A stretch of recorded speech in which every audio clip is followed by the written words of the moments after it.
जिज्ञासा के पात्र में ही टिकेगा। यदि किसी के चित्त में जिज्ञासा का पात्र नहीं है तो उसका ज्ञान टिक नहीं सकता, वो बह जाएगा। भाई रस अगर उड़ाया जा रहा है, पात्र होगा तो रस रख लोगे, अब खाली हाथ होगे तो रस में नहा लोगे, रस को ऊपर ले लोगे, पर थोड़ी देर बाद वो रस चला जाएगा। पात्र में होगा तो रस रखा जा सकता है, रस को संजोया जा सकता है, रस को स्थापित किया जा सकता है। इसलिए जिज्ञासा का पात्र रखिएगा चित्त में। भले ही आपको पता है पंडरीनाथ भगवान ऐसे क्यों खड़े होते हैं, लेकिन फिर भी जिज्ञासा रखिए, हमें जानना है फिर भी क्यों खड़े हैं। हम आपको सत्य बता रहे हैं, ये हम अपनी आप बीती बोल रहे हैं आपको। हम इतनी जिज्ञासा रखते हैं, हमको उतना ही व्यासपीठ से नया नया प्राप्त होता है। विठ्ठल भगवान पंडरीनाथ कैसे खड़े हैं? सुंदर ते ध्यान उभे विटेवरी, सुंदर ते ध्यान उभे विटेवरी, सुंदर ते ध्यान करे कटावरी, ठे बुनिया सुंदर ते ध्यान। हमको ज्यादा तो नहीं आती मराठी, और अभंग भी थोड़े बहुत सुने सुनाए जो याद है हम वही गा देते हैं, लेकिन प्रयास करेंगे कि याद करके आपको सुना सकें। ठाकुर जी कमर पे हाथ धर के क्यों खड़े? अब इसका सीधा अर्थ जो सबको पता है वो ये है कि पुंडलीक को दर्शन देने के लिए भगवान गए, और पुंडलीक माता पिता की सेवा में इतना व्यस्त था कि पुंडलीक ने ठाकुर जी को एक आसन के रूप में ईंट वीट ठाकुर जी की ओर प्रस्तावित की। ठाकुर जी उस पर प्रतीक्षात्मक रूप से खड़े हो गए, प्रतीक्षा कर रहे हैं। पुंडलीक की जब सेवा पूरी हो जाएगी तो मेरा दर्शन करने आएगा, तो जैसे कोई प्रतीक्षा मतलब इंतजार करने वाला ऐसे खड़ा रहता है ना, ऐसे ठाकुर जी इंतजार कर रहे हैं। आज लाखों की तादाद में वैष्णव पंढरपुर के दर्शन करने जाते हैं, उन लाखों में कोई एक पुंडलीक जैसा है, उसी के लिए ठाकुर जी ऐसे खड़े हैं, उससे मिलने के लिए। पूरी दुनिया ठाकुर जी के दर्शन की प्रतीक्षा करती है, पर एकमात्र पूरे भारत में महाराष्ट्र में पंढरपुर ऐसा है जहां पर भक्त की प्रतीक्षा ठाकुर जी कर रहे हैं। आप लंबी लाइन में लग के जब पंडरीनाथ भगवान के सामने जाते हो तो पहली दृष्टि पड़ते ही मन में भाव आता है, ठाकुर जी मानो यूं कह रहे हो, अरे भैया कहां ते आ रहे हो, कितने दिनों बाद आए हो, देख मैं तेरी कितनी प्रतीक्षा कर रहा हूं, कब तक खड़ा हूं यहां पे, तू आ जाए हो मेरे पास। ठाकुर जी प्रतीक्षा कर रहे हैं हमारी, इसलिए ठाकुर जी ऐसे खड़े हैं। एक भाव, ये सार्वजनिक भाव है, सबको पता है, लेकिन ठाकुर जी का यहां हाथ रख के खड़ा होना, इसके प्रति जब मैंने जिज्ञासा रखी तो इसके पीछे अनेक भाव प्रकट हुए। ध्यान से सुनना। ठाकुर जी ऐसे क्यों खड़े हैं? और एकमात्र पंढरपुर ऐसा स्थान है जहां पर प्रत्येक भक्त ठाकुर जी के चरणों से लिपट करके स्पर्श करके प्रणाम कर सकता है। ठाकुर जी मानो ऐसा कह रहे हो, तू एक बार चरणन में प्रणाम कर, और तेरे ऊपर जितने संकट हैं, जितनी आपत्ति हैं, जितनी विपत्ति हैं, जितने काम क्रोध लोभ मोह जितने हैं तेरे जीवन में, सबको कह देना मेरे पंडरीनाथ खड़े हैं। मानो रक्षात्मक भाव से ठाकुर जी ऐसे खड़े, जैसे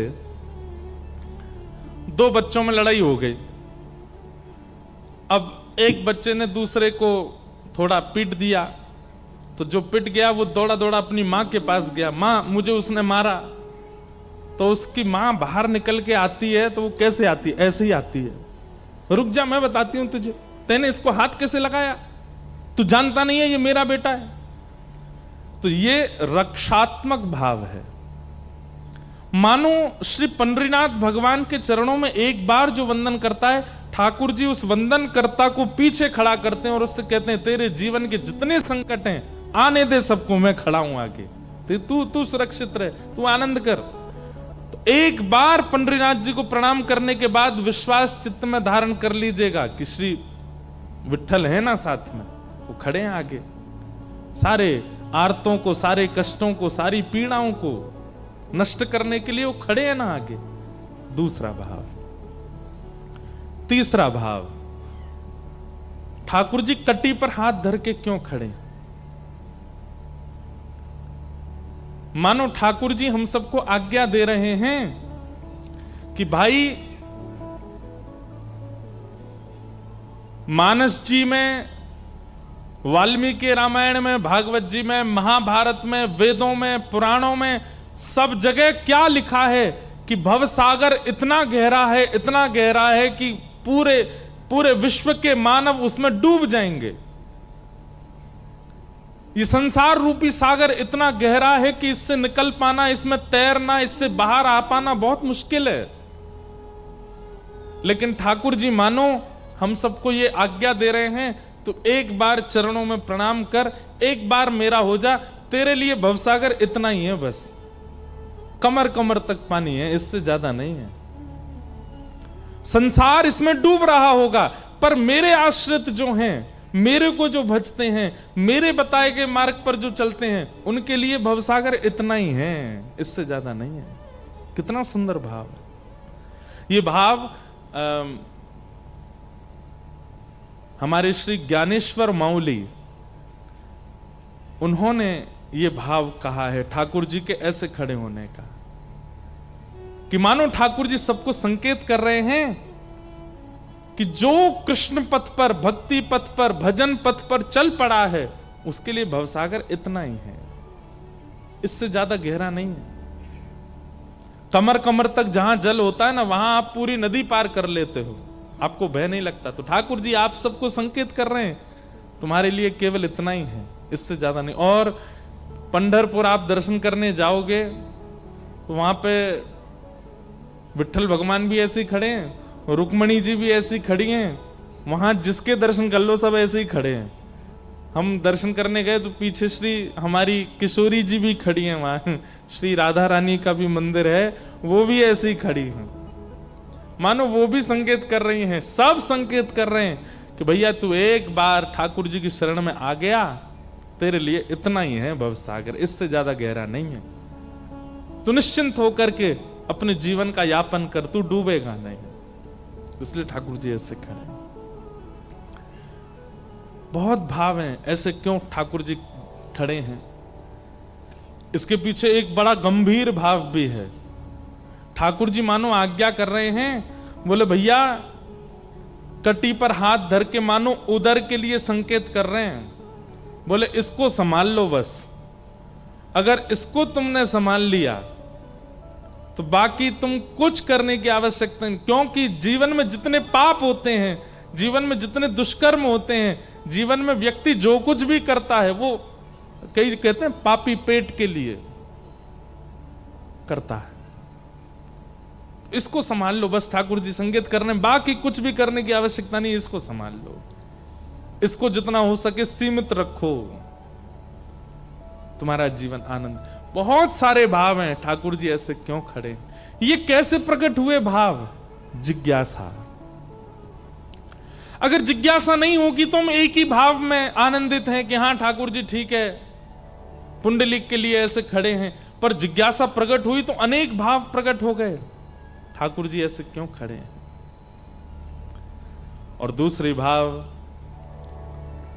हमारे रास में जब वृंदावन में ठाकुर जी रास करते हैं तो किशोरी जी नृत्य करती हैं उर्ध बाहु होकर के, दोनों भुजाएं आकाश की ओर, और श्री ठाकुर जी नृत्य करते हैं कटी पर धारण करके। और रास में ठाकुर जी का आगमन इसी प्रकार से ही होता है। तो एक प्रकार से रास रासेश्वर भगवान का दर्शन आपके महाराष्ट्र में श्री पंढरपुर में है। पंढरीनाथ भगवान ये रास रासेश्वर हैं, रास कर रहे हैं। इस प्रकार कई भाव हैं। तो जिज्ञासाएं रखिएगा चित्त में, बिना जिज्ञासा के कथा में यदि आप बैठे हैं तो कहीं ना कहीं आप ज्ञान को समेट नहीं पाओगे। पूछिए, व्यास मंच पर अपना प्रश्न जिज्ञासा पूछिए, पर हां प्रश्न ऐसा होना चाहिए हमको भी कुछ बताने में मिले, आपको कुछ सुनने में मिले, और जितने लोग बैठे इन सबको भी कुछ प्राप्त हो। ऐसा प्रश्न नहीं हो जिसमें कोई सार ना हो, सार युक्त प्रश्न हो। जिज्ञासाएं रखिएगा। और अंतिम नियम कथा सुनने का एक ही है, ये कर्ण पिशाचनी को बंद रखिएगा। ये कान वाला जो एक पिशाचनी सबके पास है, इसको बस कथा में प्रयोग मत कीजिएगा। और अंतिम एक और नियम है, कैसे भी करिए, कुछ भी करिए, कथा सुनो बस, ठीक है। चाहे लेट के सुनो, चाहे पढ़ के सुनो, चाहे खा के सुनो, चाहे बैठ के सुनो, चाहे नाच के सुनो, बस कथा सुनो। ये सारे नियम हैं। आज प्रथम दिन का सत्र हम लोग मंगलाचरण के साथ प्रारंभ करते हैं और आज महात्मा की कथा श्रवण करेंगे। सच्चिदानंद रूपाय विश्वोत्पत्त्यादि हेतवे तापत्रय विनाशाय श्री कृष्णाय वयं नमः। यं प्रव्रजन्तमनुपेतमपेतकृत्यं द्वैपायनो विरह कातरया जुहाव पुत्रेति तन्मयतया तरवोभिनेदु तं सर्वभूत हृदयं मुनिमानतोऽस्मि। सच्चिदानंद रूपाय, भगवान के 3 रूप बताए गए हैं, सत्य, चैतन्य और आनंद। अनेक व्याख्याएं इस श्लोक की होती हैं, पर हमारे मन में एक अद्भुत व्याख्या आती है। सत्य परमात्मा को, परमात्मा सत्य है ये बात सब जानते हैं। सत्य परमात्मा को जिस दिन आपने चैतन्य मान लिया, उसी दिन से आपके जीवन में आनंद का प्रारंभ हो जाएगा। सच्चिदानंद रूपाय, बहुत ध्यान से सुनिएगा। सत्य परमात्मा को जिस दिन आपने चैतन्य मान लिया, चैतन्य मतलब अभी हमारे मन में कहीं ना कहीं भ्रांति आती है कि ठाकुर जी जड़ हैं।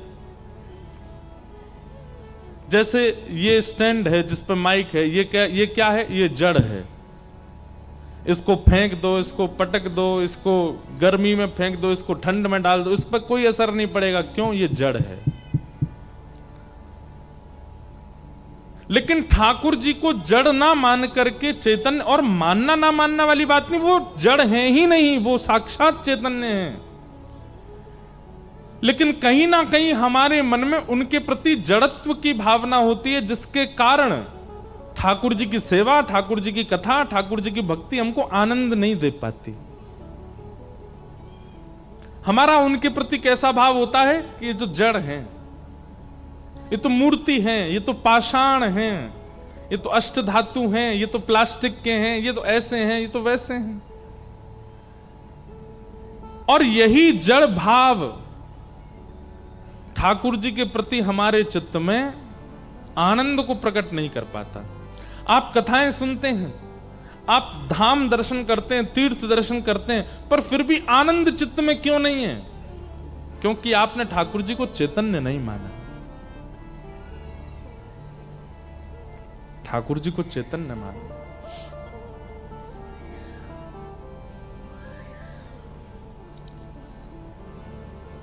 श्री तुकाराम जी महाराज, श्री नामदेव जी महाराज, इन्होंने ठाकुर जी को जड़ नहीं माना, चैतन्य माना। श्री भक्तिमती मीराबाई, ठाकुर जी उनके लिए जड़ नहीं है, चैतन्य है। सब लोग इधर देखो, इधर देखो, यहां देखो, कथा सुनो।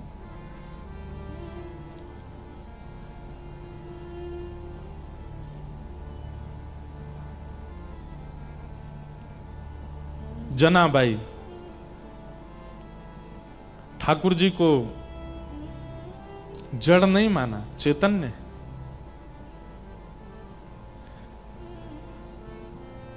ये भावना ही चैतन्य की आनंद प्रदान करती है। हमारे मन में कहीं ना कहीं ये भाव रहता है कि ठाकुर जी जड़ हैं, इसलिए आनंद का अनुभव नहीं हो पाता। हां, भजन करने में सुख मिलता है, नाम करने में सुख मिलता है, कथा सुनने में सुख मिलता है, पर सुख किसको कहते हैं? जो बहुत लंबे समय तक ना रहता हो व्याप्त, उसको सुख कहते हैं। और जो अनंत काल तक, अंतिम श्वास तक रहता है, उसे कहते हैं आनंद। आनंद तभी मिलेगा जब ठाकुर जी के प्रति चैतन्य भावना। अब जैसे भगवान नाम आप लोग लिखते हो, हरे कृष्ण कृष्ण कृष्ण हरे हरे, हरे राम राम राम। अब ये नाम आपका इसके प्रति शब्द बुद्धि है, इसके प्रति नाम बुद्धि है, इसके प्रति अक्षर बुद्धि है, इसलिए ये नाम आपको सुख नहीं देता। लेकिन एक एक शब्द के प्रति यदि चैतन्य बुद्धि हो जाए, तो जब आप महामंत्र उच्चारण करेंगे, आपका रोम रोम पुलकित हो जाएगा। ठाकुर जी के प्रति, ठाकुर जी के नाम के प्रति, ठाकुर जी की सेवा के प्रति, ठाकुर जी की कथा के प्रति जड़ बुद्धि मत रखिए। बहुत सुंदर बात है, ध्यान से सुनिएगा। कथा के प्रति शब्द बुद्धि नहीं। भुसावल में अमुक स्थान पर कथा हो रही है, व्यास जी वृंदावन से आए, कथा सुना रहे हैं, हम सुनने के लिए जा रहे हैं, प्रसाद पा करके आएंगे। शब्द बुद्धि नहीं, मन में यह धारण करके आइए कि आप भुसावल में एक सूक्ष्म वृंदावन प्रकट हुआ है, वहां जा रहे हैं, और वहां जाकर के व्यास जी जो बोल रहे हैं वो शब्द नहीं है, वो साक्षात कृष्ण हैं, और वो कृष्ण ही हमारे कर्ण रंध्र से भीतर प्रवेश कर रहे हैं। ये भावना जैसे ही आप धारण करके कथा में बैठेंगे, नेत्र खुल नहीं पाएंगे आपके, अविरल अश्रुधार गिरने लगेगी, रोम रोम पुलकित हो जाएगा। कथा के प्रति शब्द बुद्धि नहीं, नाम के प्रति आपसे कहा जाता है कि नाम जपो, आप नाम जैसे ही बोलते हैं, नाम बोलते ही आपके उसके प्रति अक्षर बुद्धि होती है, अक्षर नहीं, चैतन्य। जब आप कहो हरे कृष्ण, तो आपके नेत्रों में ठाकुर जी का वह अद्भुत रूप प्रकट होना चाहिए। हरे कृष्ण दूसरी बार कहो तो दूसरा रूप प्रकट होना चाहिए। कृष्ण कृष्ण तो दो भिन्न भिन्न ठाकुर जी के अनन्य रूप प्रकट होने चाहिए। हरे हरे उनकी जय हो, जय हो।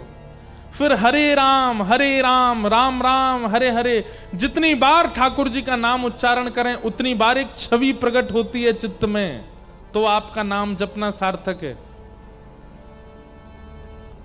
नहीं तो रट्टू तोता की तरह बन जाओगे। ठीक है, हमारे मानस जी में कहते हैं, भाव कुभाव अनख आलसहु, नाम जपत मंगल दिश दसहु। आप कुभाव से भी नाम जपोगे तो नाम कल्याण तो करेगा, पर इतना समय नाम जप में व्यतीत कर रहे हो तो फिर उस नाम को विधि से जपिए। जब नाम उच्चारित हो तब चित्त में छवि आनी चाहिए।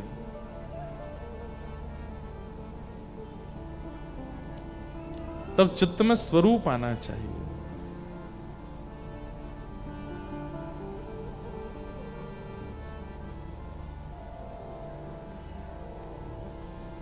चैतन्य बुद्धि ठाकुर जी के प्रति, जड़ बुद्धि नहीं।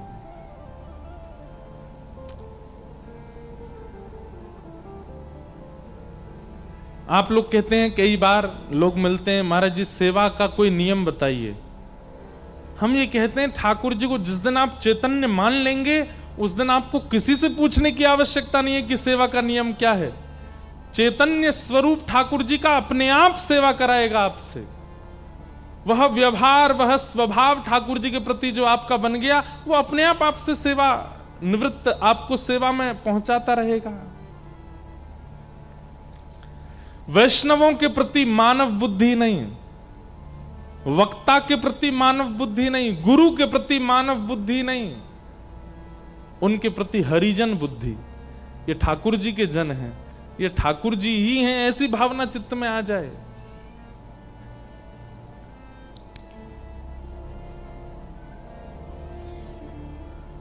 चैतन्य सच्चिदानंद रूपाय विश्वोत्पत्त्यादि हेतवे तापत्रय विनाशाय श्री कृष्णाय वयं नमः। नामदेव जी महाराज रोज विट्ठल भगवान का दर्शन करने जाते थे। अब ये स्वाभाविक है कि महाराष्ट्र में आए हैं तो विट्ठल भगवान की याद तो रोज ही आएगी मुझको, इसके लिए मुझे रोकिएगा नहीं। क्यों रोकेंगे, आप लोग तो सब यहीं के हो। पर फिर भी कोई कहे यहां से तो बहुत दूर है, भैया प्रेम जब होता है ना तो वो देश भी अच्छा लगता है जहां प्रेमी रहता है। प्रेम जब होता है ना तो उस नगर में पहुंच जाना भी अच्छा लगता है जिस नगर में प्रेमी रहता है। प्रेम जब होता है, प्रेमी भले ही ना दिखे लेकिन उसके घर का रास्ता ही अच्छा लगता है कि ये रास्ता कितना सौभाग्यशाली, मेरे प्रेमी के यहां जाता है। प्रेम जब होता है तो प्रेमी को यदि गुलाब प्रिय तो हमको कहीं गुलाब दिख जाता है, हमको अच्छा लगने लगता है। प्रेमी को यदि नीला रंग प्रिय, हमको कहीं नीला दिख जाता है तो उससे प्रेमी की याद आने लगती है। भले ही यहां से पंढरपुर बहुत दूर है पर है तो ये उन्हीं का ही नगर, उन्हीं का ही क्षेत्र है महाराष्ट्र। कहां तक कहें, जब प्रेम होता है तो वायु के प्रति भी ऐसी भावना होने लगती है कि निश्चित ही ये वायु उसका स्पर्श करके आई होगी और मैं इसको ग्रहण कर रहा हूं। महाराष्ट्र में आए हैं तो पंढरीनाथ भगवान का सहज स्मरण होना स्वाभाविक है। हमारे श्री भाई जी बोलते हैं, चलवा पिया के देश, चलवा पिया के देश, सजनी चलवा पिया के देश, ओ सजनी चलवा पिया के देश, ओ सजनी चलवा पिया के देश, ओ सजनी चलवा पिया के देश। ये देश महाराष्ट्र पंढरीनाथ जी का है, यहां उनका सहज स्मरण होना स्वाभाविक है। ऐसा लगता है यहां बहने वाली वायु उन्हीं को छू करके आई है, इसलिए उनका स्मरण कराती है। जहां नहीं मोह ममता की रजनी, जहां नहीं मोह ममता की रजनी, जहां ना बिछो है कलेश, जहां ना बिछो है कलेश, जहां नहीं आवन जावन कितहूँ, जहां नहीं आवन जावन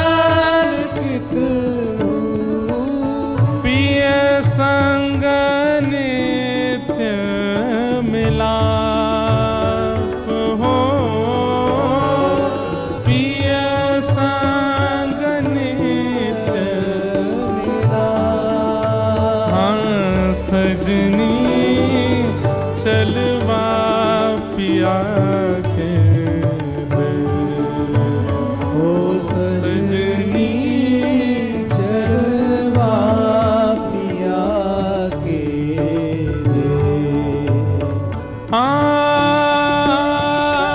चलवा पिया के देश। चलवा पिया के देश। सजनी चलवा पिया के देश। ओ सजनी चलवा पिया के देश। ओ जहाँ नहीं होत अंग संग कबहू, जहाँ नहीं होत अंग संग कबहू। मिले रहे दिन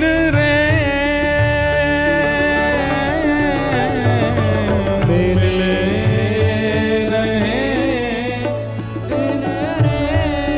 कितनी सत्य बात कहते हैं भाई जी कि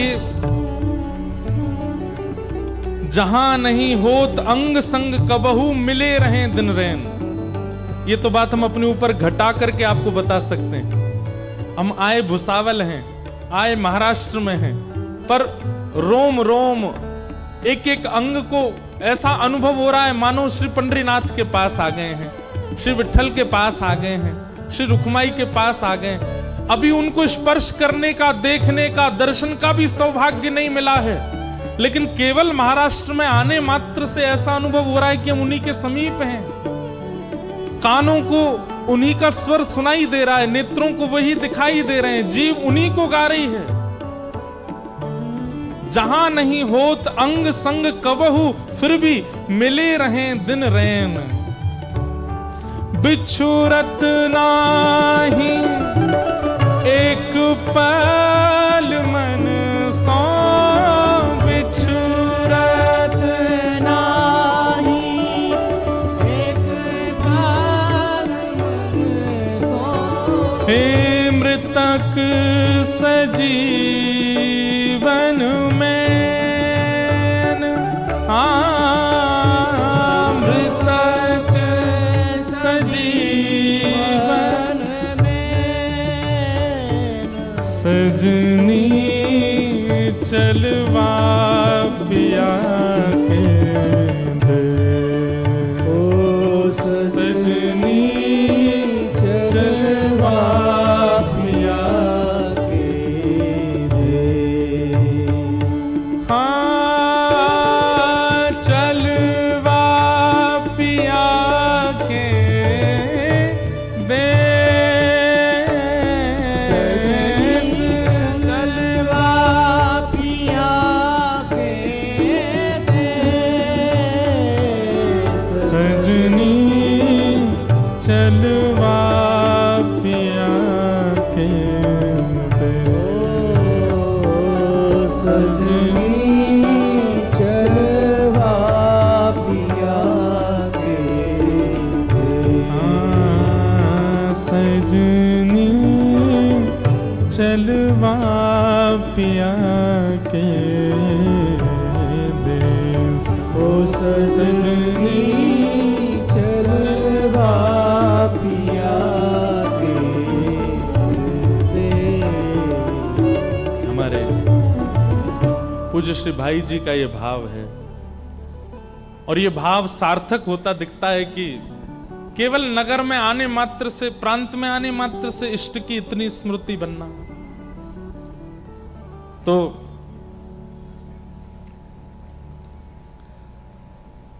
श्री नामदेव जी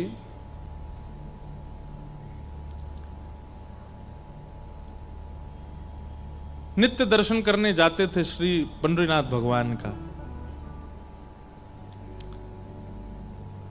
उनके चित्त में जड़ बुद्धि नहीं है ठाकुर जी के प्रति, चैतन्य बुद्धि है। हमारे मन में कहीं ना कहीं जड़ का भाव आ जाता है कि ठाकुर जी स्तब्ध हैं, जड़ हैं, पाषाण हैं, इसीलिए आनंद का अनुभव नहीं कर पाते। श्री गोविंद दास जी, चतुर्भुज दास जी, सूरदास जी, कुंभन दास जी, ऐसे अष्ट सखा हुए हमारे वृंदावन में, उनकी भी ठाकुर जी के प्रति जड़ बुद्धि नहीं है, चैतन्य बुद्धि है। और गीता में भगवान कहते हैं कि ये यथामाम प्रपद्यन्ते ताम तथैव भजाम्य हम। जो मेरी जैसी आराधना करता है मैं उसको वैसे ही मिलता हूं। अगर आप ठाकुर जी को जड़ मानते हो तो ठाकुर जी भी आपको जड़ ही मानते हैं। फिर आपके जीवन में आपत्ति आती है, आपके तो हे पंडरीनाथ मेरी रक्षा करो, ठाकुर जी बोलते हैं तुम तो जड़ हो, जड़ को तो पीड़ा होती नहीं। आप कहोगे हम जड़ कहां, हम तो चैतन्य। बोले तुमने मुझे चैतन्य कब माना जो मैं तुम्हें चैतन्य मानूं? तुम भी तो मुझे जड़ ही मानते हो। हैं, सुबह सुबह 4 बजे ठंडी के महीना में ठंडे जल से नवा देते हो। विचार करते हो एक बार भी? आपको लगता है कि ठाकुर जी तो जड़ हैं, नवा दो। तैयार करके चले जाते हो, एक बार भी विचार करते हो कि ठाकुर जी कमर पर थोड़ी ना मसनद लगा दें, अगर सहज होना होगा ठाकुर जी को ऐसे बैठ जाएंगे, थोड़े लेट जाएंगे? नहीं, तैयार करके खड़े कर दिए ठाकुर जी, पीछे कोई गदी भी नहीं लगा ठाकुर जी के, पूरे दिन खड़े रहते हैं बेचारे। रात में सुवाने से पहले सीधे ठाकुर जी को तकिया पर पड़ा दिए। ऐसे चुभने वाले वस्त्र भी हल्के नहीं करते, रात के सहज करते। क्यों? हमारे मन में भावना ऐसी, ठाकुर जी जड़ हैं, चैतन्य नहीं है।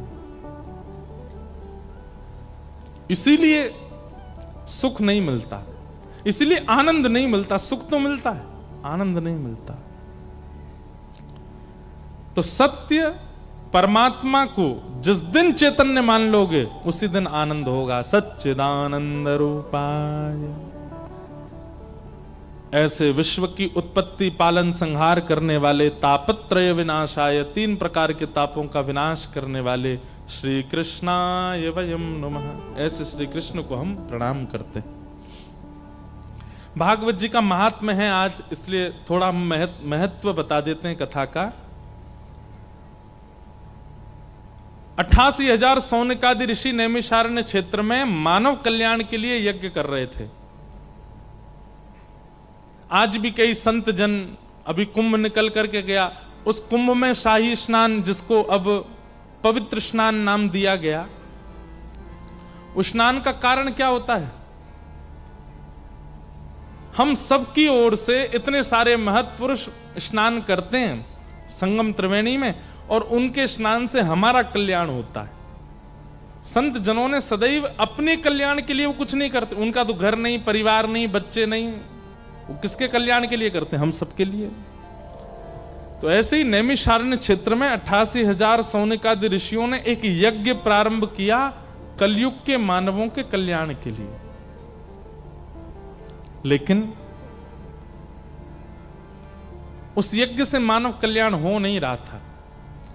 तभी वहां पर सूत जी का आगमन हुआ, और सूत जी ने कहा, भैया यज्ञ से कल्याण सतयुग में होता था, त्रेता में भी होता था, द्वापर में भी होता था, पर कलयुग में यज्ञ से कल्याण तब होगा जब यज्ञ को ही वचन के रूप में सुनाया जाए। यहां श्रोता बैठ करके सुने और वक्ता बैठ करके केवल सुनावे, ज्ञान यज्ञ यदि किया जाए तो मानव कल्याण होगा। व्यक्ति से आप कह दो कि बा बैठ जाओ हवन कुंड के पास में जाकर के स्वाहा करो, प्रैक्टिकली तो वो कर देगा, लेकिन उसको थ्योरेटिकली नहीं पता कि वो कर क्या रहा है, उसका कारण क्या है। थ्योरी पता होना बहुत जरूरी है। इसलिए कलयुग में कल्याण का साधन सब कुछ है, पर उससे पहले कथा है। यदि आप कथा बिना सुने यज्ञ में जाते हैं, बिना कथा सुने तीर्थ जाते हैं, बिना कथा सुने कुंभ जाते हैं, बिना कथा सुने कुछ भी क्रिया करते हैं पुण्य की, आपको लाभ उतना नहीं मिलेगा। क्यों? क्योंकि आप उस विषय को समझ ही नहीं पाए, सीधे वहां पहुंच गए। इसलिए ज्ञान यज्ञ बहुत आवश्यक है। सूत जी महाराज ने कहा कि भैया आपके प्रश्नों के उत्तर में हम आपको भागवत की कथा सुनाएंगे। तब सौनकादि ऋषियों ने कहा यह भागवत की कथा है क्या, क्यों सुनी जाती है, किसने किसको पहली बार सुनाई, कृपा करके इसके बारे में हमें बताओ। तब सूत जी महाराज बोले सबसे पहले ये भागवत की कथा सनक सनंदन सनातन सनत कुमारों ने नारद जी को सुनाई। भगवान का प्रथम अवतार है, 24 अवतारों में सबसे पहला अवतार भगवान का कौन सा है? सनक सनंदन सनातन सनत कुमार। ये 4 रूप हैं पर एक ही अवतार माने जाते हैं, इनको सनत कुमार कहा जाता है। सनत कुमारों ने भागवत की कथा श्री नारद जी को सुनाई। सौनकादि ऋषि कहने लगे नारद जी तो एक जगह स्थिर होकर बैठते नहीं हैं, फिर 7 दिन उन्होंने कथा कैसे सुन ली? कृपा करके हमको विस्तार से बताइए, और इस कथा को सुनने से नारद जी को लाभ क्या हुआ, कृपा कर वो भी बताइए।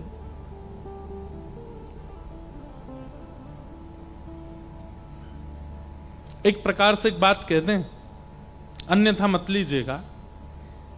हम कलयुगी लोग ऐसे हैं कि बिना लाभ जाने हम कुछ भी करते नहीं। अगर हमें लाभ ना पता हो तो हम किसी भी क्रिया को करने में सक्षम नहीं होते। कथा सुनने के लिए भी हमको लाभ पता होना चाहिए, इससे लाभ क्या होगा, तो ही हम कथा श्रवण में हमारी रुचि बढ़ती है। पर कहीं ना कहीं लाभ की इच्छा रखना भी एक स्वार्थ है। लाभ मिलेगा तो हम परिक्रमा लगाएंगे, लाभ मिलेगा तो हम कथा सुनेंगे, लाभ मिलेगा तो हम यज्ञ करेंगे, लाभ मिलेगा तो गुरु सेवा, लाभ मिलेगा तो गौ सेवा। कहीं ना कहीं लाभ की इच्छा भी एक सूक्ष्म स्वार्थ है। कोई बालक अपने माता पिता की सेवा इसलिए करता है कि प्रॉपर्टी उसको मिले, ऐसी सेवा किसी कार्य की नहीं। हमें तो ऐसा लगता है ऐसी सेवा कोई फल देगी भी नहीं, क्योंकि उसमें एक स्वार्थ है।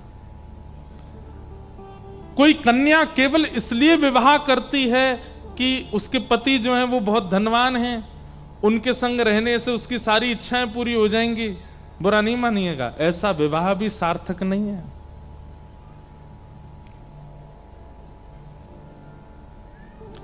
किसी प्रयोजन से किया गया क्रिया, वो क्रिया शुद्ध नहीं मानी जाती।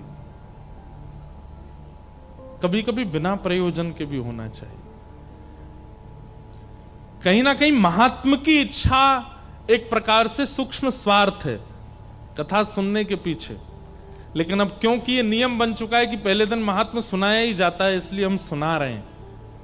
परंतु आप सब लोगों से हम एक बात कहेंगे कि महात्म में जो इच्छाएं जो बताया गया कि भागवत से होता क्या, वो सुन तो लीजिएगा, लेकिन फिर भी पूरी 7 दिन की कथा निष्काम भाव से सुनिएगा, कोई कामना नहीं, किसी कामना से मत सुनिएगा। नारद जी महाराज पृथ्वी पर भ्रमण कर रहे थे। क्यों सुनी नारद जी ने कथा? सुनिए। पृथ्वी पर भ्रमण करते करते नारद जी वृंदावन गए। तब वृंदावन में नारद जी ने एक आश्चर्य देखा। परम सुंदरी युवती बैठी है और उसकी गोद में 2 वृद्ध लेटे हैं। नारद जी ने पूछा, हे युवती, ये कैसा विचित्र दृश्य है कि एक युवा कन्या की गोद में 2 वृद्ध? मैं इस भेद को समझ नहीं पा रहा हूं, मुझे थोड़ा बताओगी आप कौन हो? तब उसने बताया, अहम भक्तिर्तिख्याता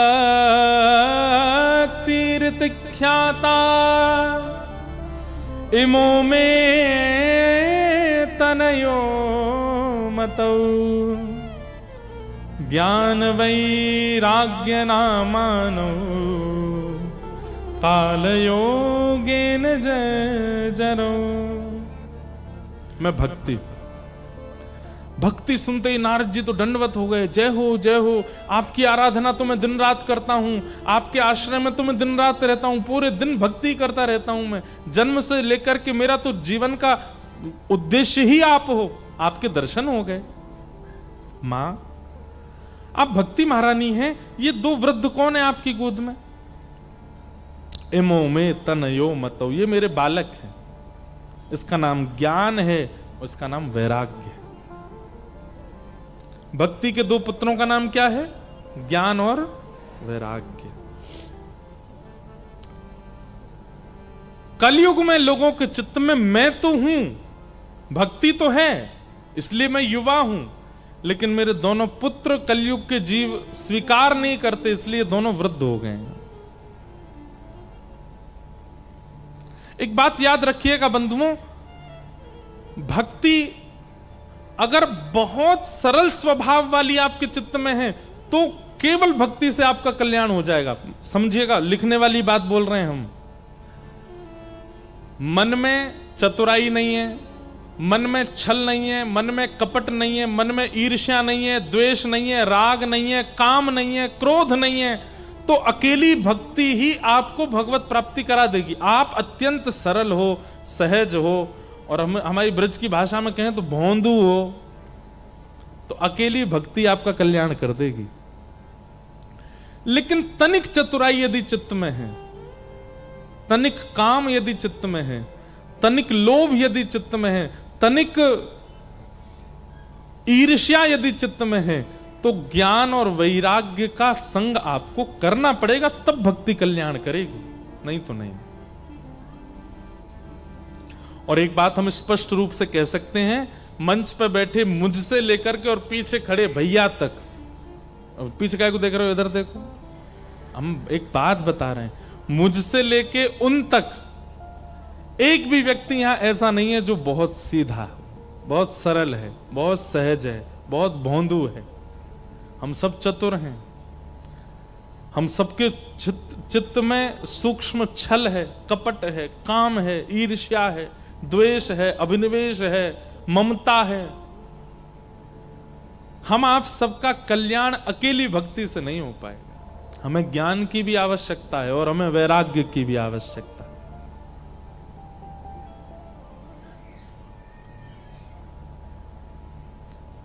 किसी व्यक्ति को सिर दर्द है तो उसको एक दवाई दे दी जाती है सिर दर्द की, लो भैया इससे ठीक हो जाएगा। लेकिन उसको यदि गंभीर माइग्रेन की बीमारी है, उसकी नस में कोई सर्वाइकल की दिक्कत है, आदि आदि, तो सामान्य सिर दर्द से काम, दवाई से काम चलेगा नहीं। उसको फिर 4-5 दवाइयां देनी पड़ेंगी, उसको कुछ काढ़ा भी बना के देना पड़ेगा, उसको और भी बहुत सारी चीज, तब जाके उसका दर्द ठीक होगा। तो हम सब जो हैं, हम सब तो माइग्रेन वाले हैं, नॉर्मल सिर दर्द नहीं है हमारे। एक गोली भक्ति से हमारा काम होना नहीं है, हमें तो ज्ञान भी चाहिए, वैराग्य भी चाहिए। 3 गोली सहित लेंगे तभी कल्याण होगा। या तो सत्संग के माध्यम से अपने चित्त के प्रकट हुए समस्त विकारों को समाप्त कर लीजिए, सहज हो जाइए, तो केवल भक्ति कल्याण कर देगी। लेकिन यदि चित्त में बाकी के भी दोष हैं तो फिर ज्ञान और वैराग्य के बिना भक्ति अकेली कार्य नहीं कर पाएगी। समझ रहे हैं ना हमारी बात?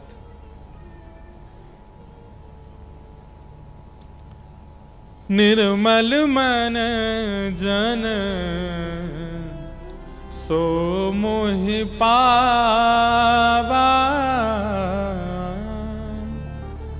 मोह कपट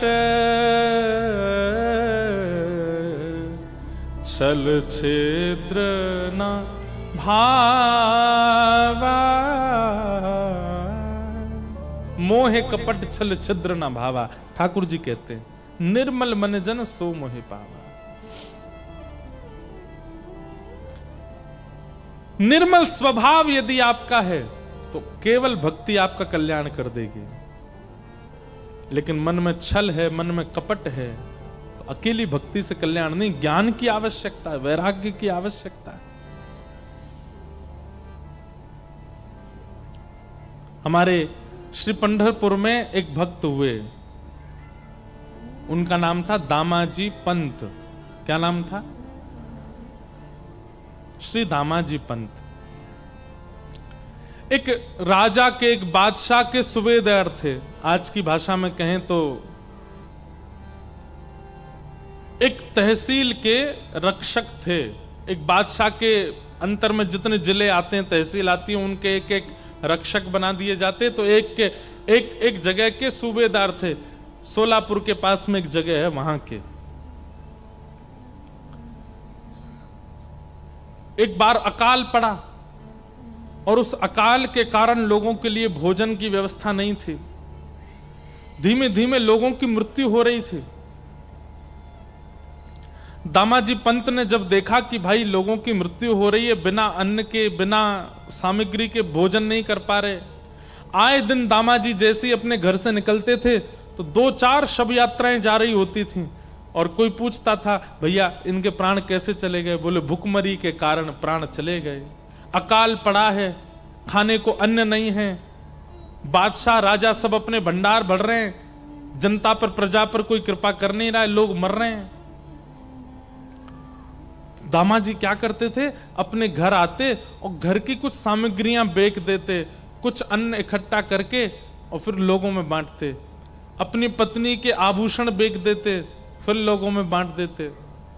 धीरे धीरे करके उन्होंने अपने जितना उनका जीवन की जमा पूंजी थी सब खर्च कर दी। और सब करके करते क्या थे? अन्न खरीदते, अन्न लाते और लोगों में, गांव में बांट देते। जितना उनसे हो पा रहा था लोगों की सेवा में दे रहे थे। लेकिन एक समय ऐसा आया, श्री दामाजी पंत के पास में अब बेचने के लिए कुछ भी नहीं था। एक घर में कितनी सामग्री होगी? ज्यादा से ज्यादा 2-4 घरों को दे सके इतनी सामग्री थी। लेकिन यहां भुखमरी तो पूरे क्षेत्र में थी, अकाल तो पूरे क्षेत्र में था। तो दामाजी पंत एक दिन रात भर सोचने लगे, क्या करूं मैं, कैसे इन जीवों का कल्याण करूं, कैसे इन लोगों को मरने से बचाऊं। क्योंकि वे एक सूबेदार थे, एक तहसील पूरी, एक जिला पूरा उनके अंदर में ही आता था। तो बादशाह का अन्न कोष, उसकी चाबी उन्हीं के पास ही रहती थी। बहुत ध्यान से सुनना, बादशाह के अन्न कोष की चाबी उन्हीं के पास रहती थी। दामाजी पंत ने अपनी पत्नी को रात में बुलाया और कहा, देवी मेरे मन में एक योजना तो है लोगों के घरों में अन्न पहुंचाने की, लोगों की मृत्यु को टालने की, लोगों को जीवन देने की, पर इस योजना से मेरे प्राण चले जाएंगे। पत्नी घबरा गई, बोले आप कैसी बात कर रहे हैं? ऐसा कुछ भी नहीं करना जिससे आपके प्राण जाएं, मैं कहां जाऊंगी फिर? दामाजी कहने लगे, देवी मेरे एक के प्राण जाएंगे पर लाखों के प्राण बच जाएंगे। और ऐसा भी हो सकता है कि मेरे तो प्राण जाएं, साथ में तुम्हारे भी प्राण ले लिए जाएं। पत्नी बोली, ऐसा क्या विचार कर रहे हैं आप? तब दामाजी बोले, मेरे पास ये अन्न कोष की चाबी है बादशाह की, उसमें इतना अन्न होगा कि अगले 2-3 महीने तक, जब तक वर्षा का समय नहीं आता, जब तक ठाकुर जी की कृपा नहीं होती पृथ्वी पर, तब तक लोग मरेंगे नहीं, इतना तो अन्न होगा। उसको मैं खोल दूंगा, लोगों में बांट दूंगा, और फिर जब बादशाह को पता चलेगा वो मुझे सूली पर चढ़ाएंगे, और हो सकता है कि मेरे साथ साथ तुम्हें भी चढ़ा दें। लेकिन मेरे मन में आता है कि अगर मेरे प्राण चले जाएं, लाखों के बच जाएं, तो ये सेवा मैं कर सकता हूं। अब इस बात को सोचिएगा, ऐसी विचारधारा रखने वाला व्यक्ति वो कपटी नहीं हो सकता, उसके चित्त में छल नहीं हो सकता, उसके चित्त में चतुराई नहीं हो सकती।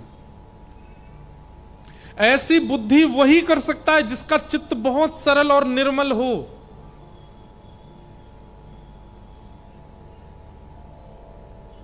हम लोग ऐसी विचारधारा वाले नहीं हैं। हम लोगों की विचारधारा विचित्र है। संकट आने पर हम अपनी रक्षा प्रधान मानते हैं, इसलिए हम लोग अब सहज नहीं बचे। हम जो इस काल के लोग हैं, हम में से सहजता, सरलता, निर्मलता निकल चुकी है। इसलिए हमको ज्ञान वैराग्य का आश्रय लेना पड़ेगा अपने कल्याण के लिए। प्राचीन भारत के लोग सरल थे, सहज थे, चतुर नहीं थे, इसलिए भक्ति मात्र उनका कल्याण कर देती थी। दामाजी पंत ने अपनी पत्नी से कहा, मैं अन्न कोष खोल करके लोगों में बंटवा दूं, मेरे प्राण तो जाएंगे पर इतने लोग बच जाएंगे। पत्नी ने कहा, मुझे स्वीकार है, आप कीजिए। और श्री दामाजी पंत ने अन्न कोष का भंडार खोल दिया और राजा बादशाह को पता ना चले, रात रात में पूरे पूरे लोगों से लुटवाया खूब अन्न। इतना अन्न था उस अन्न कोष में कि 1 महीना तक लूटते रहे, फिर भी कम पड़ गया, फिर भी खत्म नहीं हुआ। लोगों के घरों में अन्न चला गया, लोग रोटी सब्जी बना के पाने लगे, भुखमरी बंद होने लगी, लोगों के प्राण जाने बंद हो गए। लेकिन ये खबर जैसी बादशाह को पता चली कि उनसे बिना पूछे दामा पंत ने अन्न कोष खोल दिया।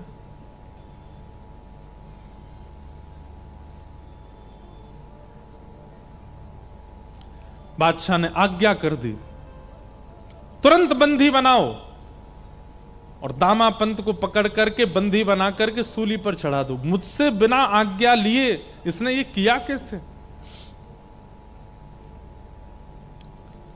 राजा के जो सेना थी, उस सेना गई घोड़ों पर बैठ करके। दामाजी को पता था कि एक दिन तो ये होना है, और आज जैसे सैनिकों को आते देखा, अपनी पत्नी को मुस्कुराकर देख करके बोले, देवी अब मुझे आज्ञा दो, अब मुझे जाना होगा। देखो ये सब आ रहे हैं, ये मुझे ले जाने ही आ रहे हैं और मुझे सूली पर चढ़ाएंगे। तुम ध्यान रखना अपना, और अपनी भक्ति तो करना ही, साथ ही मेरा स्मरण करके मेरा भजन की जो क्रिया है उसको भी तुम करती रहना। पत्नी बहुत रोई, दामाजी को बंदी बना लिया, और बंदी बना करके सेना जो थी ले जाने लगी। चलो, राजा की आज्ञा है, तुम्हें सूली पर चढ़ाना है। हाथों में हथकड़ी, पैरों में बेड़ियां बांध करके ले जा रहे थे दामाजी को। थोड़ी दूर पर पंढरपुर आया, और पंढरपुर आते ही नेत्र सजल हो गए श्री दामाजी के। और जो सेनापति था उससे कहा, एक अंतिम इच्छा मेरी पूरी कर देंगे आप? बोले, क्या? ये मेरे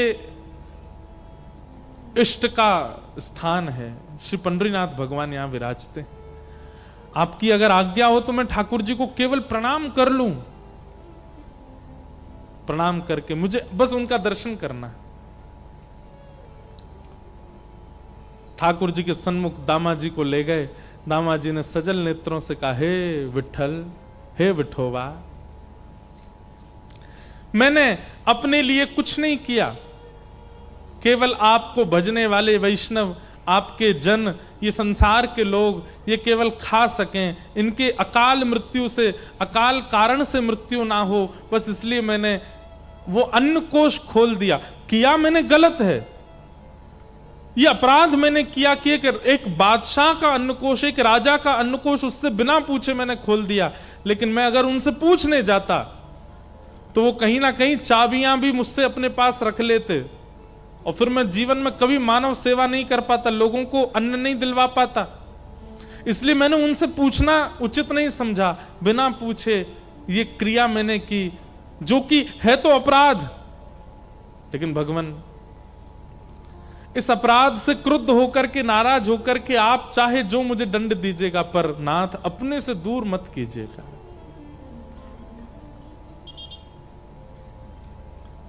पंडरीनाथ भगवान से प्रार्थना कर रहे हैं, नेत्र सजल हैं। प्रबल प्रेम के पाले पड़कर हरि को नियम बदलते देखा, अपना मान टले टल जाए, पर भक्त का मान न टलते देखा। मेरा भक्त रो रहा है, मेरा प्रिय रो रहा है सामने बैठकर के ठाकुर जी कैसे सहन कर पाते। इतने में ही श्री पंडरीनाथ भगवान एक नन्हे से कुमार बालक का रूप धारण किया। सुंदर कटाक्ष नेत्र हैं, सुंदर नासिका है, सुंदर अधर, सुंदर कान, सुंदर हाथ, सुंदर पैर, सुंदर छोटी सी पोशाक पहनी, सिर पर पाग बांधी और महाराज तैयार होकर के बिल्कुल नटखट से एक नन्हे से कुमार बालक, मतलब लगभग आयु होगी 10-12 वर्ष की, और चाल ऐसी, ढाल ऐसी कि जो देखता है वही न्यौछावर हो जा रहा है। एक बालक का रूप धारण करके बादशाह की सभा में पहुंच गए ठाकुर जी। द्वारपालों ने रोका, कौन हो? केवल तिरछी नजर से उनको देख लिया। नजर से देख करके जो रोकने वाले थे द्वारपाल, वो तो भूल गए इनको पूछना है, करना है, कुछ कहना है। ठाकुर जी बोले, अब बताऊं मैं कौन हूं? द्वारपाल बोले, नहीं नहीं, तुम जो भी हो बस हमारे नेत्रों के आगे ही रहना, दिखते रहो, बहुत अच्छे हो, जाओ भीतर जाओ। ठाकुर जी का सबसे बड़ा बाण यदि कोई है तो वो है उनका रूप, इतना सुंदर बना लेते हैं। कभी कभी मेरे मन में आता है कि राधा रमण, राधा वल्लभ, बिहारी जी, पंडरीनाथ इतने सुंदर हैं कि महाराज ये स्थिर रहते हैं तो लाखों लोग इन पर दीवाने होते हैं। कहीं ठाकुर जी सचल प्रकट हो गए तो हम लोगों की स्थिति क्या होगी? पता है क्या होगी स्थिति? प्राण वार देंगे हम तो। कृष्णदास किए प्राण न्योछावर। ठाकुर जी पे अभी तो आप 500 की नोट चढ़ाते हो, अभी तो आप हीरा चढ़ाते हो, अभी तो आप सोना चांदी चढ़ाते हो, कहीं ठाकुर जी सचल प्रकट हो गए तो फिर प्राण ही चढ़ा दोगे। बोले नाथ ऐसे ही देखत रहूं तो मैं जन्म सफल कर मानूं। इतना सुंदर वेश धारण करके ठाकुर जी जैसे ही पहुंचे राजा की सभा में, बादशाह की सभा में, बादशाह ने पहले तो चाल देखी, चाल देख करके आनंदित हो गया। जबकि स्वभाव ऐसा है कि पहले कितनी दोहरियां हैं, सब पे रोक दिया जाता है लोगों को, लेकिन चाल ढाल रूप इतना सुंदर कि सब रोकना भूल गए उनको। बादशाह भी कहना तो चाह रहा है, सेनापति मंत्री जाके देखो ये कौन है, लेकिन शब्द ही नहीं निकल रहा मुख से। बस मन हो रहा है ये थोड़ा और समीप आए, थोड़ा और समीप आए, थोड़ा और पास आ जाए, थोड़ा और पास आ जाए। ठाकुर जी आके सामने खड़े हो गए। बादशाह ने पूछा, तुम्हारा परिचय, कौन हो? बोले मेरे नाम तो अनेक हैं पर प्यार से सब लोग मुझे विठू विठू बुलाते हैं। क्या नाम है तुम्हारा? बोले विठोवा। विठोवा? हाँ, कितना सुंदर नाम है, जितने सुंदर तुम उतना ही सुंदर तुम्हारा नाम है। कैसे आना हुआ तुम्हारा हमारे यहां? बोले अरे मेरे स्वामी हैं, मैं जिनका दास हूं, मैं जिनका सेवक हूं, ऐसे मेरे स्वामी, मेरे महाराज, मेरे सर्वस्व। कौन? आपके सूबेदार श्री दामाजी पंत, वो मेरे स्वामी हैं। मैं उनके यहां नौकरी करता हूं, मैं उनका सेवक हूं।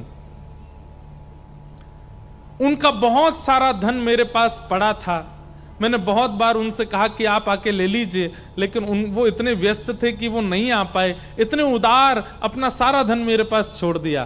पर आज मुझे पता चला कि उनके धन, आपकी किसी सामग्री का उन्होंने प्रयोग किया जिसका धन वो चुका नहीं पाए, आप उनको सूली पे चढ़ा रहे हो। तो मैंने सोचा कि उनका जो बकाया धन है जो मुझ पर है वो मैं आपको दे देता हूं ताकि उनकी मृत्यु टल जाए। बादशाह बोले, इधर देखो सब लोग, इधर देखो, यहां देखो, कथा सुनो।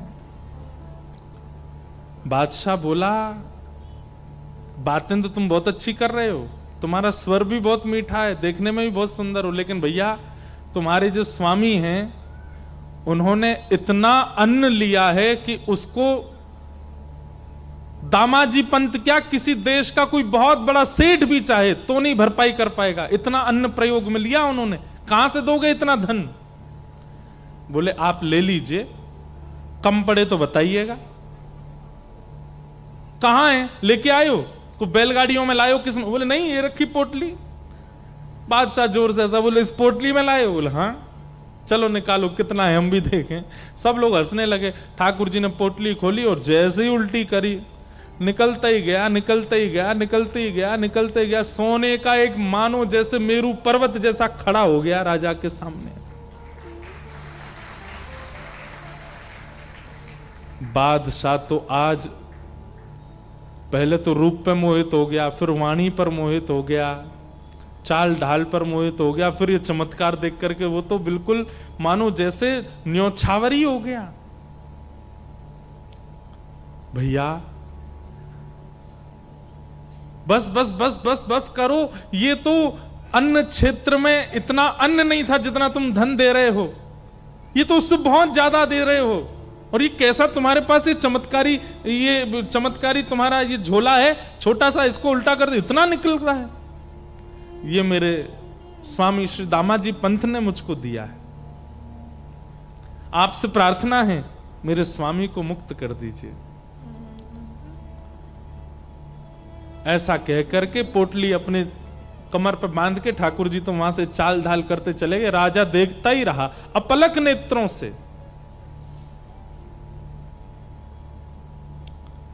और जाते जाते ठाकुर जी गए और जाकर के राजा से बोले, अब धन पर्याप्त है ना? बोले हाँ। अब एक पत्र में लिख दीजिए कि आपने दामाजी पंत ने आपके समस्त अन्य क्षेत्र का धन आपको चुका दिया और आप उनकी मृत्यु जो दंड आप दे रहे हैं उसको आप टालते हैं, अपना हस्ताक्षर करके मोहर लगा दीजिए। और एक पत्र पर सब लिखवा करके मोहर लगा के हस्ताक्षर करवा के ठाकुर जी तो चले गए। बादशाह देखता ही रह गया। दामाजी पंत का नित्य नियम था, गीता जी का पाठ करते थे। आज सूली पर चढ़ना था उनको प्राण त्यागने के लिए। अपने अंतिम समय में अपना नित्य कर्म कर रहे थे, संध्या वंदन करके गीता जी जैसे ही उन्होंने खोली उसमें वो पत्र मिला। पत्र में लिखा था, श्री दामाजी पंत ने जितना अन्न प्रयोग किया सबका धन चुका दिया, बादशाह के हस्ताक्षर और नीचे मोहर। गीता जी में वो मिल गया।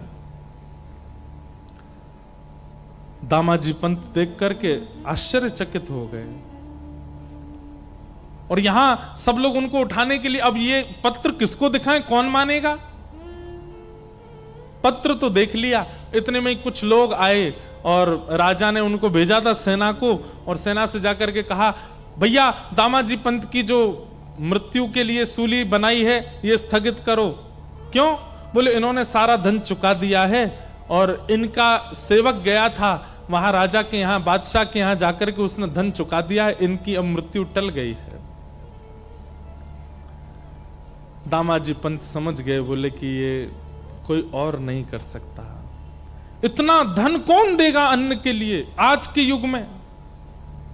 कोई और देश का बादशाह भी चाहे तो इतना धन नहीं दे सकता।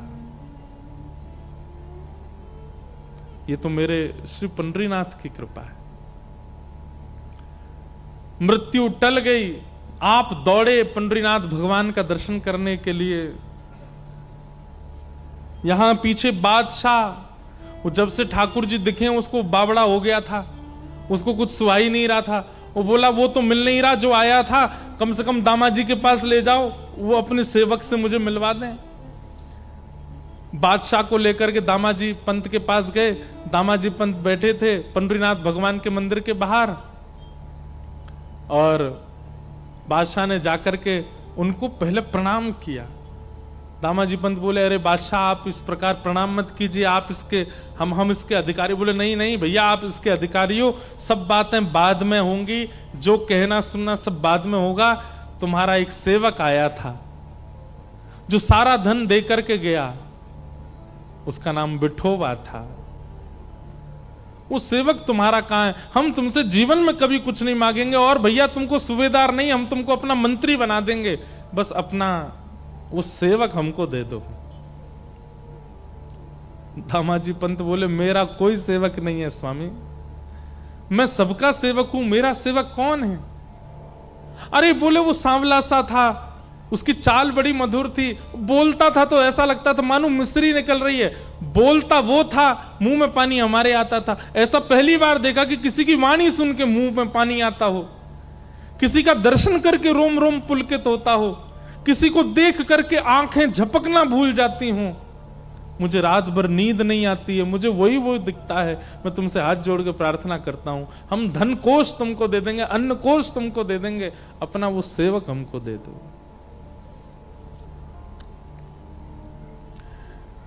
बादशाह का हाथ पकड़ करके दामाजी पंत सीढ़ियों पर लेकर के गए और कहा, नेत्र उठा करके देखो, कहीं ये तो नहीं थे। सामने श्री पंडरीनाथ भगवान खड़े थे। जैसे ही बादशाह ने दृष्टि उठा करके देखा तो बाकी सबको तो वो पंडरीनाथ जी के रूप में दिख रहे थे, पर बादशाह के आगे वो साक्षात जो विठोबा आया था वैसे ही प्रकट हो गए। और प्रकट होकर के वैसे ही नैन मटकाने लगे, वैसे ही मुस्काने लगे, वैसे ही अपने अंगों को हिलाने लगे। बादशाह देख करके उनका मुरीद हो गया, हृदय से लगा लिया। दामाजी पंत ने बोले, भाग्यशाली हो भैया तुमने कोई जप नहीं किया, तप नहीं किया, कोई पुण्य नहीं किया, तुमने साक्षात हमारे परमात्मा का दर्शन कर लिया। तुम्हारे यहां जो विठोबा आए थे यही है, यही पंडरीनाथ ही आए थे। दामाजी पंत ने तो सब छोड़ करके पंढरपुर वास कर लिया। उस बादशाह ने भी नियम बना लिया, हर महीने की एकादशी पर पंढरपुर जाना और श्री पंडरीनाथ जी का दर्शन करना, विठोबा विठोबा कहकर के रोना और नित्य प्रार्थना करना, एक बार वैसी चाल, वैसी ढाल, वैसा रूप दिखा दीजिए ठाकुर जी। सरलता, सहजता, निर्मलता, ये चित्त में जितनी ज्यादा व्याप्त करेंगे भक्ति उतना जल्दी कल्याण करेगी। जितने ज्यादा आप चतुर बनते जाएंगे, जितने ज्यादा छल कपट ईर्ष्या चित्त में प्रकट होगी, उतना आपको ज्ञान और वैराग्य की आवश्यकता पड़ेगी अपने कल्याण के लिए। नहीं तो भक्ति केवल पर्याप्त है।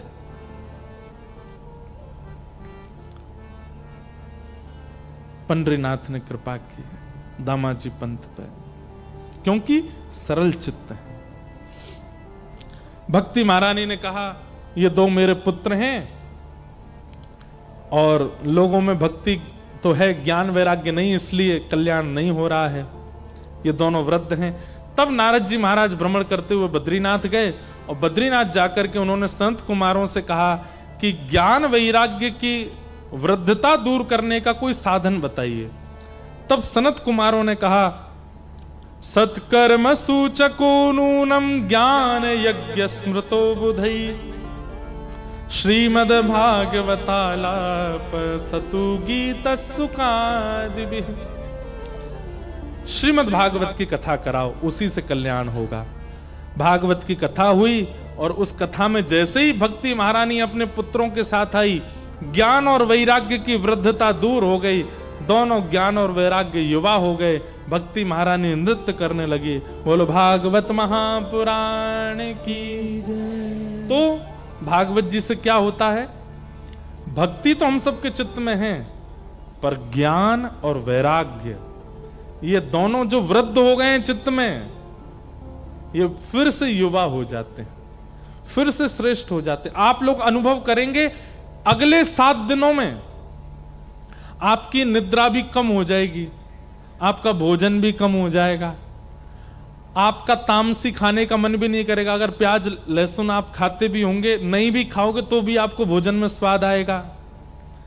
निद्रा में भी नींद सोओगे, स्वप्न में वृंदावन दिखेगा, पंडरीनाथ दिखेंगे, विट्ठल भगवान दिखेंगे, यमुना जी दिखेंगी, गिरिराज जी दिखेंगे, ब्रज के संत दिखेंगे, रसिक जन दिखेंगे। इन अगले 7 दिनों में ये अनुभव आपको होगा। सिर पर भार ज्यादा नहीं लगेगा, बहुत हल्का हल्का अनुभव होगा, सब कुछ बहुत सरल सहज निर्मल जैसा अनुभव होने लगेगा। जिसको देखोगे उसमें गुण का दर्शन होने लग जाएगा, किसी में भी दोष नहीं दिखेंगे। इसका मतलब क्या है? ज्ञान और वैराग्य दोनों युवा हो रहे हैं चित्त में। और यदि ये सब अनुभव नहीं हो रहा, जैसे कल थे वैसे ही अगले 7 दिन तक हो, तो भैया हमको आगे बताना, हम आपको प्रणाम करेंगे फिर। धन्य है। सरलता, निर्मलता, शुद्धता, पवित्रता, दीनता, ये सब गुण अब आएंगे और 7 दिन तक आएंगे। आपको यही करना, 8वें दिन से जब कथा विश्राम होगी उसके बाद भी वो सरलता, निर्मलता, शुद्धता, पवित्रता बनी रहे, वो कर्तव्य आपका है। अब ये मार्जन तो कथा करके चली जाएगी आपके चित्त का, वो स्वच्छ रखना आपकी जिम्मेवारी है। वो आपको 8वें दिन से आपको करना है। पर इन 7 दिनों में ये परिवर्तन आप देखेंगे अपनी दिनचर्या में, अपने व्यवहार में, अपने स्वभाव में, अपनी क्रिया में। इस प्रकार भागवत जी का प्रथम महात्म्य कहा गया। द्वितीय महात्म्य धुंधकारी की कथा सुनाई गई, जहां आत्मदेव नाम के ब्राह्मण, उनके कोई संतान नहीं थी। एक संत ने कृपा करके उनको एक फल दिया, उस फल से उनके घर पुत्र रत्न की प्राप्ति हुई। बंधुओं, प्रकृति जो देती है स्वीकार करो और जो नहीं देती है उसके प्रति भागो मत। प्रकृति जो प्रदान कर दे उसको स्वीकार करो। जो प्राप्त नहीं हो रहा है उसे ठाकुर जी की कृपा मान करके छोड़ दीजिए। उसके पीछे 2 बार प्रयास करना है। 2 बार में अगर नहीं प्राप्त होता है तो चाहे वो कोई व्यक्ति हो, चाहे वो कोई वस्तु हो, चाहे वो कोई साधन हो, उसका त्याग कीजिए। शायद ठाकुर जी ने उससे उचित आपके लिए सोच के रखा है। आत्मदेव नाम ब्राह्मण के संतान नहीं थी और संतान ना होने से वो बड़े विचलित रहते थे। हमें ऐसा लगता है कि ठाकुर जी यदि किसी वस्तु का अभाव देते हैं तो इसका मतलब ठाकुर जी आपको बहुत सरल जीवन दे रहे हैं। जितना ज्यादा सामान उतना सफर मुश्किल, और जितना कम सामान उतना सफर आसान। संबंधी हैं, रिश्तेदार हैं, नातेदार हैं, बहुत लोग जीवन में हैं, तो कहीं ना कहीं उतनी ज्यादा टेंशन भी चित्त में होती है। वाह जय। परमानंद की बात है, हमारे महाराष्ट्र में उल्लासनगर, और उल्लासनगर में हमारे सिंधी समाज का एक परम सुंदर स्थान है वसन शाह दरबार। वहां के हमारे पूज्य महाराज जी आए हैं, कालीराम साईं जी। एक बार करतल ध्वनि से आपका स्वागत।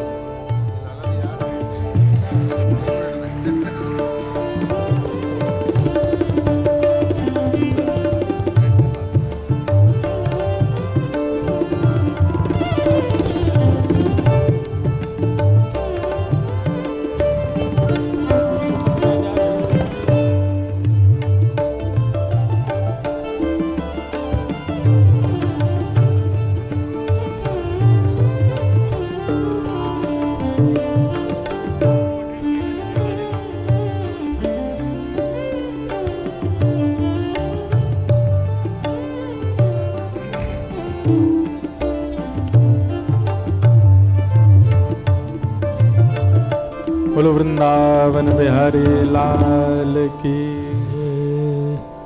हमारे वसन शाह दरबार जो कि अद्भुत स्थान है उल्लासनगर में, हमारे सिंधी भाई सिंधी बहन लोग वहाँ जाते हैं और आपने इतना सुंदर वहाँ व्यवस्थित किया है कि हर वर्ष वहाँ भागवत की कथा होती है। और 3 वर्षों से तो हम ही सेवा के लिए वहाँ जा रहे हैं। 2 वर्ष तो हो गए, इस बार भी वहाँ सेवा के लिए जाना है। बहुत सुंदर। आप आए आज कथा प्रथम दिवस में। समय तो पूर्णता की ओर है, कुछ भाव और कह करके फिर कथा को विश्राम की ओर ले चलेंगे। प्रकृति जो प्रदान करे वो स्वीकार कीजिए, और प्रकृति यदि किसी वस्तु का अभाव देती है उसमें अपना कल्याण मान करके उसको छोड़िए। प्रयास 2 बार करना है। यदि वस्तु प्राप्त ना हो, व्यक्ति प्राप्त ना हो, बस उसका त्याग कर दिया जाए। सब लोग बैठ जाएं, जितने लोग खड़े हैं सब बैठ जाओ, विराज जाओ।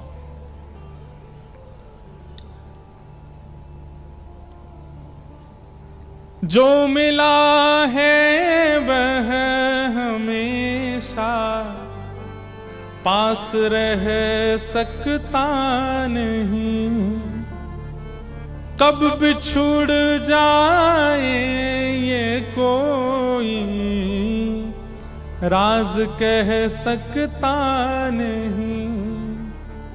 जिंदगानी का खिला मधुवन किसी का है दिया, मैं नहीं मेरा नहीं ये है धन किसी का है दिया। एक बात लिखिएगा अपने पास, जीवन में जो कुछ भी आपको प्राप्त हो रहा है, सब लोग इधर देखिए, ध्यान से सुनिए, कुछ अंतिम क्षण और हैं कथा के, फिर विश्राम देंगे। जीवन में जो कुछ भी आपको प्राप्त हो रहा है, चाहे वो धन हो, चाहे वो नाम हो, चाहे वो ऐश्वर्य हो, चाहे वो व्यक्ति हो, चाहे वो संबंधी हो, चाहे वो मित्र हो, जो कुछ भी आपको प्राप्त हुआ है बिछुड़ने के लिए ही प्राप्त हुआ है। एक दिन आपसे छूटेगा, कोई भी नहीं रहेगा आपके पास। यदि बहुत धन मिला है, एक दिन धन जाएगा। बहुत यश मिला है, एक दिन यश जाएगा। बहुत ऐश्वर्य मिला है, एक दिन ऐश्वर्य जाएगा। कोई व्यक्ति मिला है, एक दिन वो व्यक्ति जाएगा। कोई रह नहीं सकता। आप कहोगे महाराज जी आप तो हमने कथा सुनाने के लिए बुलाए थे, पहले दिन ही टेंशन दे रहे हो। लेकिन जैसे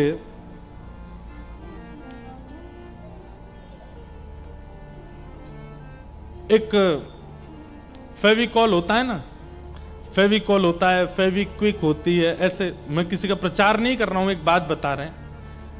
उसको यदि दो वस्तुओं के बीच में लगा दिया जाए और उनको थोड़ी देर छोड़ दिया जाए तो वो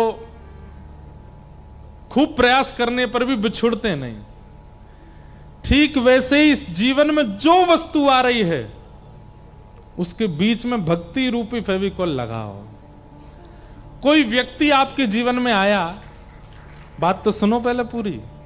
कोई व्यक्ति जीवन में आया, चाहे वो पत्नी आई, चाहे वो बच्चे आए, चाहे वो मित्र आया, चाहे वो कोई भी आया, उससे आपका संबंध प्रेमवश हो गया कि भाई हम दोनों में बड़ा प्रेम है, हम दोनों में बड़ी मैत्री है, हम दोनों की वाइब्स मिलती हैं, हम दोनों की इच्छाएं मिलती हैं, सब कुछ मिलता है। लेकिन एक दिन सब टूट जाएगा, सब छूट जाएगा।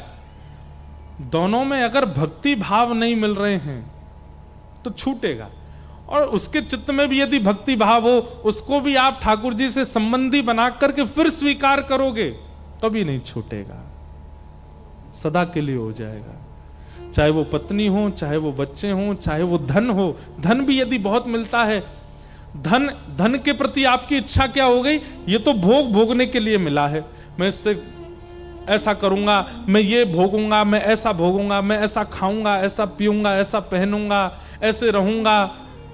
ऐशो आराम प्रधानता है धन को देख करके, तो वो धन छूटेगा। लेकिन धन देखते ही मन में क्या भाव आता है? इससे तो हम ठाकुर जी का फूल बंगला बनवाएंगे, इससे तो हम ठाकुर जी का उत्सव करेंगे, इससे तो हम वृंदावन जाएंगे, बद्रीनाथ जाएंगे, नाथ द्वार जाएंगे, इससे तो हम अपने गुरु जी के यहाँ जाके भंडारा करेंगे, लंगर करेंगे, जन सेवा करेंगे, इससे तो हम असहाय कन्याओं के ब्याह कराएंगे, असहाय बालकों को पढ़ाएंगे। उसके प्रति यदि आपकी भोग दृष्टि ना करके सेवा दृष्टि है, वो धन नहीं जाएगा। पत्नी के प्रति भोग दृष्टि ना होकर के वैष्णव दृष्टि है कि अभी तक अकेला भजन करता था, अब दोनों मिलकर के भजन करेंगे। बच्चों के प्रति ये दृष्टि नहीं है कि हमारा वंश आगे बढ़ाएंगे, कालांतर में ये भी धन कमा करके हमारे वंश को और आगे नाम रोशन करेंगे, आदि आदि। उसके प्रति भी ये भाव है कि अभी तक 2 भजन करते थे, अब 3 करेंगे, अब 4 करेंगे, अब 5 करेंगे। उनके प्रति भी ये भाव रहे, हमारी वैष्णवों की गिनती बढ़ रही है परिवार में। आप दुनिया के किसी भी संबंध को, किसी भी वस्तु को, किसी भी व्यंजन को ठाकुर जी से जोड़ करके स्वीकार करते हैं तो ठाकुर जी से जुड़ते ही वो प्रसाद हो जाता है, और प्रसाद कल्याणकारी होता है। प्रसाद लेकर के कभी किसी की अधोगति नहीं होती, सदगति होती है। केवल हम मिठाइयों को ही प्रसाद क्यों मानते हैं? अपने आसपास दिखने वाली हर वस्तु को प्रसाद बना दीजिए, ठाकुर जी के संबंध में ले जाओ। और आप कहोगे महाराज जी अगर वो ठाकुर जी को समर्पित ना हो रही हो तो? त्यागात शांति अनंतरम। प्याज क्यों नहीं खाई जाती, लहसुन क्यों नहीं खाई जाती? हमारे वैष्णव परंपरा में इनका निषेध क्यों है? क्योंकि ठाकुर जी के भोग नहीं लगते। कोई पाप नहीं है उसको खाना, आपको नरक जाना पड़ेगा ऐसा नहीं है। लेकिन हमारे यहां कहते हैं भाई जो ठाकुर जी भोग लगा में वो हम पाएंगे, और जो ठाकुर जी नहीं पा रहे वो हम कैसे पा सकते हैं? इसलिए उसका त्याग है।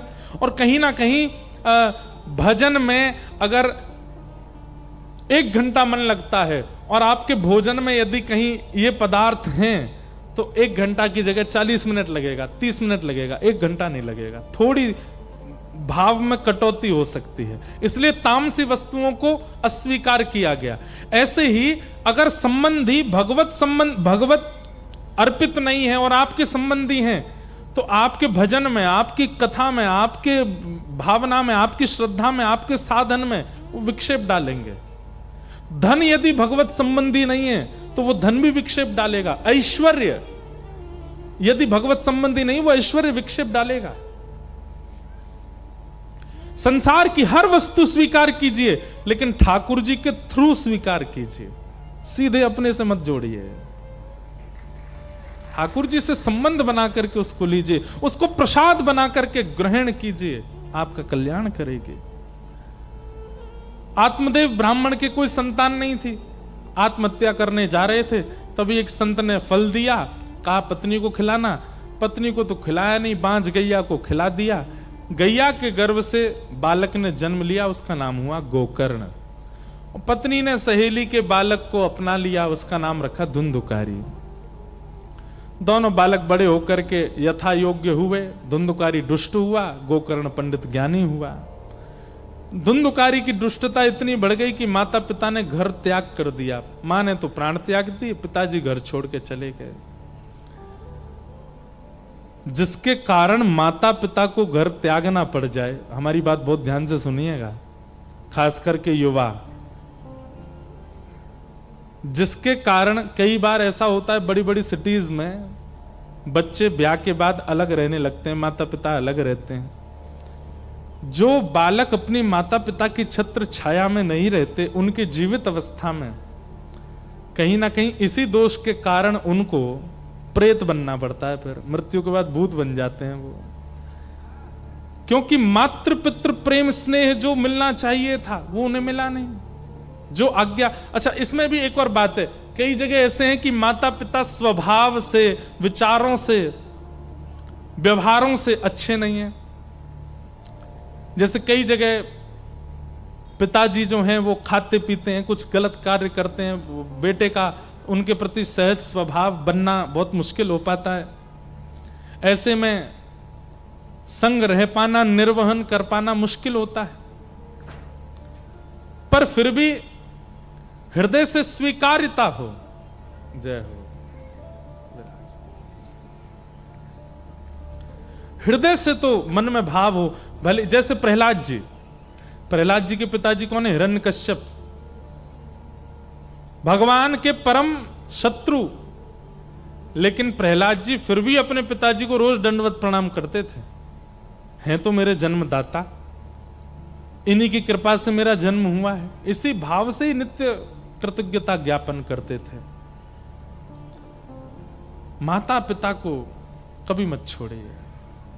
अगर वो योग्य नहीं भी हैं तो भी हृदय से उनको प्रणाम कीजिए, उनकी वजह से आप हो। जिन माता पिता को त्याग देना पड़ता है बालकों की वजह से घर, ऐसे बालकों की सदगति नहीं होती। और उसका प्रमाण है धुंधुकारी प्रेत बना। ऐसा प्रेत बना कि गया जी में श्राद्ध करने से भी मुक्त नहीं हुआ। तब सूर्य नारायण भगवान ने आज्ञा करके गोकर्ण जी से कहा, ऐसे प्रेतों को मुक्त करने के लिए तो भागवत की कथा करो। जो अत्यंत भूत प्रेत योनि में जा चुके हैं, जिनकी सदगति श्राद्धों से नहीं हो रही है, उनकी सदगति कथा से हो जाएगी। तब भागवत की कथा हुई और धुंधुकारी प्रेत योनि से मुक्त होकर के भगवत धाम को प्राप्त हुआ। बोलो भागवत महापुराण की। क्या समझ में आई बात? जो भागवत जी मृतकों को कल्याण कर रही है, तो हम तो जीवित हैं, हम तो जीवित बैठे हैं।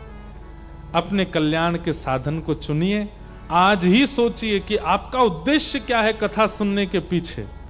और उस उद्देश्य से मुझे पता चला था, इस भुसावल की कथा के लिए जब प्रस्ताव आया तो हमारे एक भैया ने हमको बताया, बोले महाराज जी, युवा जो हमारे भाई लोग कथा का क्रम कर रहे हैं सब मिलके, इनके मन में भावना ऐसी है कि महाराष्ट्र में जो बढ़ता तेजी से धर्मांतरण जो कर रहे हैं युवा भाई लोग, उनके मन में ये भावना उत्पन्न करना कि भैया अपने घर के ही रहो, बार बार छोटे से लोभ में आकर के धर्मांतरण मत करो। इस पर हम और चर्चा करेंगे कल से कथा में।